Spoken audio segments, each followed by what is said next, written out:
Estate വികസന മേഖലയിൽ പ്രവർത്തിക്കുന്ന കമ്പനിയാണ് റെയ്മൺ റിയൽറ്റി ലിമിറ്റഡ്. നേരത്തെ റെയ്മൺ ലിമിറ്റഡിന്റെ ഭാഗമായിരുന്ന കമ്പനി 2025 മെയ് 14 മാതൃ കമ്പനിയിൽ നിന്നും വേർപെടുത്തപ്പെട്ടു. 1:1 എന്ന അനുപാതത്തിലായിരുന്നു ഡീമർജർ നടന്നത്. തുടർന്ന് 2025 July 1 company BSE, NSE stock എക്സ്ചേഞ്ചുകളിൽ ലിസ്റ്റ് ചെയ്യപ്പെടുകയും ചെയ്തു. നിലവിൽ റിയൽ എസ്റ്റേറ്റ് ബിസിനസ്സിൽ മാത്രമാണ് ഈ കമ്പനി ശ്രദ്ധ കേന്ദ്രീകരിക്കുന്നത്. കമ്പനിയുടെ 4ാം പാദ ഫലങ്ങൾ പുറത്തു വന്നതിന് പിന്നാലെ മെയ് 6 ബുധനാഴ്ച ഓഹരിയിൽ വലിയ ആവേശകരമായ കുതിപ്പാണ് കണ്ടത്.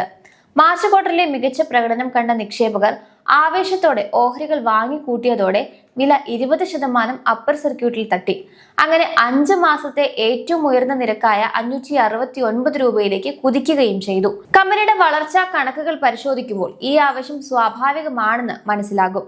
2026 സാമ്പത്തിക വർഷത്തിന്റെ അവസാന പാദത്തിൽ കമ്പനിയുടെ വരുമാനം മുൻവർഷത്തെ അപേക്ഷിച്ച് 51% വർദ്ധിച്ച് 1157 കോടി രൂപയായി ഉയർന്നു. കഴിഞ്ഞ വർഷം ഇതേ സമയത്ത് ഇത് 766 കോടി രൂപ മാത്രമായിരുന്നു. റെയ്മണ്ടിന്റെ റെസിഡൻഷ്യൽ പ്രൊജക്ടുകൾക്ക് വിപണിയിൽ ലഭിക്കുന്ന വലിയ സ്വീകാര്യതയും നിർമ്മാണ പ്രവർത്തനങ്ങൾ കൃത്യസമയത്ത് പൂർത്തിയാക്കാൻ സാധിക്കുന്നതുമാണ് ഈ തകർപ്പൻ മുന്നേറ്റത്തിന് പ്രധാന കാരണമായത്. കമ്പനിയുടെ ലാഭക്കണക്കുകൾ നോക്കിയാൽ പ്രവർത്തന ലാഭമായ എബിഡയിൽ 49% വർധനവാണ് ഉണ്ടായത്. അതായത് കഴിഞ്ഞ വർഷം ഇതേ പാദത്തിൽ 170 കോടി രൂപയായിരുന്ന ലാഭം ഇത്തവണ 253 കോടി രൂപയായി ഉയർന്നു. എന്നാൽ ചെലവുകൾ വർദ്ധിച്ചതുകൊണ്ടാകാം എബിറ്റ മാർജിനിൽ നേരിയ കുറവ് സംഭവിച്ചിട്ടുണ്ട്. കഴിഞ്ഞ വർഷം 22.1% ആയിരുന്നത് ഇത്തവണ ഒരു 21.5% കുറഞ്ഞത്. എങ്കിലും ലാഭത്തിന്റെ കാര്യത്തിൽ കമ്പനി മികച്ച പ്രകടനം കാഴ്ചവെച്ചു. കഴിഞ്ഞ വർഷം 112 കോടി രൂപയായിരുന്ന നെറ്റ് പ്രോഫിറ്റ് 44% വർദ്ധിച്ച് 161 കോടി രൂപയിൽ എത്തി നിൽക്കുന്നുണ്ട്. ചുരുക്കത്തിൽ മാർജിനിൽ ചെറിയൊരു ഇടിവുണ്ടായെങ്കിലും വരുമാനത്തിലും ലാഭത്തിലും ശക്തമായ വളർച്ച നേടാൻ റെയ്മൺ റിയൽറ്റിക്ക് സാധിച്ചിട്ടുണ്ട്. മുഴുവൻ സാമ്പത്തിക വർഷത്തെയും കണക്കുകൾ പരിശോധിച്ചാലും റെയ്മൺ റിയൽറ്റി കൃത്യമായ വളർച്ചാ പാതയിലാണ് എന്ന് കാണാം. കമ്പനിയുടെ വാർഷിക വരുമാനം മുൻ വർഷത്തെ 2320 കോടി രൂപയിൽ നിന്നും 29% വർദ്ധിച്ച് 2991 കോടി രൂപയിൽ എത്തി നിൽക്കുന്നുണ്ട്. എബിഡ 495 കോടി രൂപയായി ഉയർന്നെങ്കിലും ലാഭത്തിന്റെ മാർജിൻ 18.6% നിന്ന് 16.3% കുറഞ്ഞിട്ടുണ്ട്. അതേപോലെ അറ്റാദായം 11% വർധനവോടെ 305 കോടി രൂപയായി മെച്ചപ്പെട്ടിട്ടുണ്ട്. വിൽപ്പനയുടെ കാര്യമെടുത്താൽ പുതിയ പ്രൊജക്ടുകൾക്കും നിലവിലുള്ളവയ്ക്കും ലഭിച്ച വൻ ഡിമാൻഡ് കാരണം വർഷം മുഴുവനായി 3023 കോടി രൂപയുടെ പ്രീസെയിൽസ് സ്വന്തമാക്കാൻ കമ്പനിക്ക് സാധിച്ചു. പണം തിരിച്ചുപിടിക്കുന്ന കാര്യത്തിൽ അഥവാ കളക്ഷനിൽ അവസാന പാദത്തിൽ 515 കോടി രൂപ നേടി മെച്ചപ്പെട്ട പ്രകടനം നടത്തിയെങ്കിലും സാമ്പത്തിക വർഷം മുഴുവനായി നോക്കുമ്പോൾ മുൻവർഷത്തെ 1887 കോടി രൂപയിൽ നിന്നും 1725 കോടി രൂപയായി നേരിയ തോതിൽ കുറഞ്ഞതും ശ്രദ്ധിക്കേണ്ട കാര്യമാണ്. വൻതോതിൽ വിൽപ്പന നടക്കുമ്പോഴും പണം കയ്യിലെത്തുന്നതിൽ വന്ന കുറവും മാർജിനിലെ ഇടിവുമാണ് നിക്ഷേപകർ ഗൗരവമായി നിരീക്ഷിക്കേണ്ടത്. കമ്പനിയുടെ ആകെ പ്രൊജക്ടുകളുടെ മൂല്യം ഇപ്പോൾ ഏകദേശം 42,000 കോടി രൂപയായി ഉയർന്നിട്ടുണ്ട്. ഇതിൽ താനെയിലുള്ള 100 ഏക്കർ ഭൂമിയാണ് കമ്പനിയുടെ വളർച്ചയുടെ പ്രധാന അടിത്തറ. ഈ ഒരൊറ്റ ഭൂമിയിൽ നിന്ന് മാത്രം ഏകദേശം 25,000 കോടി രൂപയുടെ വരുമാനമാണ് കമ്പനി ഇപ്പോൾ പ്രതീക്ഷിക്കുന്നത്. അതേസമയം കൂടുതൽ മൂലധനം മുടക്കാതെയുള്ള വളർച്ചയ്ക്കായി കമ്പനി നടപ്പിലാക്കുന്ന JDA പ്രൊജക്ടുകൾ ബിസിനസിന്റെ ഗതി മാറ്റുന്ന ഘടകമായി മാറിയിട്ടുണ്ട്. ഇത്തരത്തിലുള്ള 7 പ്രൊജക്ടുകളിൽ നിന്നായി ഏകദേശം 17,000 കോടി രൂപയുടെ വരുമാന സാധ്യതയാണുള്ളത്. 4ാം പാദത്തിൽ 2 BHK വീടുകൾക്ക് മുൻഗണന നൽകുന്ന 10X ഡിസ്ട്രിക്ട് 9 എന്ന പുതിയ റെസിഡൻഷ്യൽ പ്രൊജക്ടും പാർക്ക് സ്ട്രീറ്റ് എന്ന ഹൈ സ്ട്രീറ്റ് റീറ്റെയിൽ കേന്ദ്രവും കമ്പനി വിജയകരമായി വിപണിയിൽ അവതരിപ്പിച്ചിരുന്നു.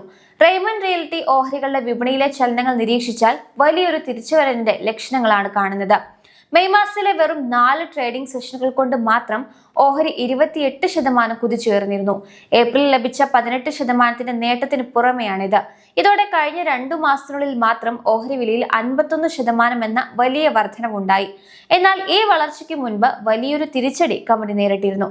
2025 ജൂലൈയിൽ റെയ്മൺ ലിമിറ്റഡിൽ നിന്നും വേർപെട്ട് ലിസ്റ്റ് ചെയ്ത ശേഷം ഓഹരിക്ക് വിപണിയിൽ ചുവടെറുപ്പിക്കാൻ ഏറെ കഷ്ടപ്പെടേണ്ടി വന്നിരുന്നു. ലിസ്റ്റ് ചെയ്തതിനു ശേഷമുള്ള 8 മാസങ്ങളിൽ 6 മാസവും ഓഹരി വില ഇടിയുകയാണ് ചെയ്തത്. ഏകദേശം 38% ഇടിവ്. ഈ വലിയ ഇടിവിന് ശേഷമാണ് ഇപ്പോൾ ശക്തമായൊരു തിരിച്ചുവരവ് നടക്കുന്നത്. എങ്കിലും നിലവിലെ വില ഇപ്പോഴും ഒരു വർഷത്തെ റെക്കോർഡ് നിലവാരത്തിനേക്കാൾ 46% താഴെയാണ്. ഈ കാര്യം നിക്ഷേപകർ ശ്രദ്ധിക്കേണ്ടതുണ്ട്.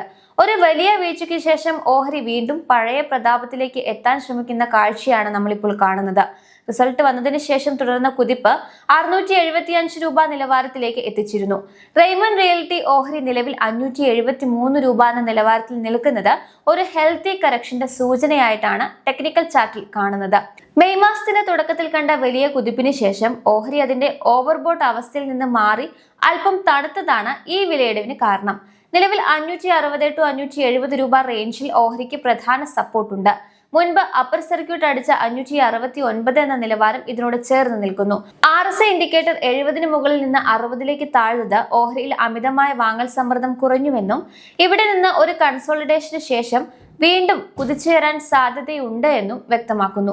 ഹ്രസ്വകാല നിക്ഷേപകർ 540 മുതൽ 550 രൂപ റേഞ്ചിൽ ശക്തമായ സ്റ്റോപ്പ് ലോസ് പരിഗണിക്കുന്നത് ഉചിതമായിരിക്കും. വോളിയം പരിശോധിക്കുമ്പോൾ വലിയ തോതിലുള്ള വിറ്റഴിക്കൽ കാണുന്നില്ല എന്നത് പോസിറ്റീവായിട്ടുള്ള ഘടകമാണ്. വരും ദിവസങ്ങളിൽ ഓഹരിക്ക് 615, അതിനുശേഷം 645 എന്നീ റെസിസ്റ്റൻസ് മറികടക്കാൻ സാധിച്ചാൽ 700 രൂപ എന്ന ലക്ഷ്യത്തിലേക്ക് കുതിക്കാനുള്ള സാധ്യതയുണ്ട്. റെയ്മൺ റിയൽറ്റി നിലവിൽ വളരെ ആകർഷകമായ ഒരു നിരക്കിലാണ് ലഭ്യമാകുന്നത് എന്ന് കാണാം. ഈ ഓഹരിയുടെ PE റേഷ്യോ വെറും 12.5 ടൈംസ് ആണ്. എന്നാൽ ഇതേ മേഖലയിലുള്ള മറ്റ് കമ്പനികളുടെ ശരാശരി ഇൻഡസ്ട്രി PE 26 ടൈംസ് ആണ്. ഇതിനർത്ഥം ഇൻഡസ്ട്രിയുമായി താരതമ്യം ചെയ്യുമ്പോൾ പകുതിയിലധികം വിലക്കുറവിൽ ഈ ഓഹരി ഇപ്പോൾ ലഭ്യമാണ് എന്നതാണ്.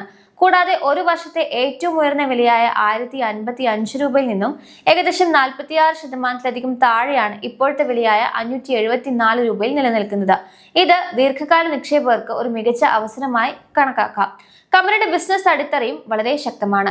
ROC 30%, ROE 37% എന്നിങ്ങനെയുള്ള മികച്ച നിരക്കുകൾ കമ്പനിയുടെ കാര്യക്ഷമതയെ സൂചിപ്പിക്കുന്നു.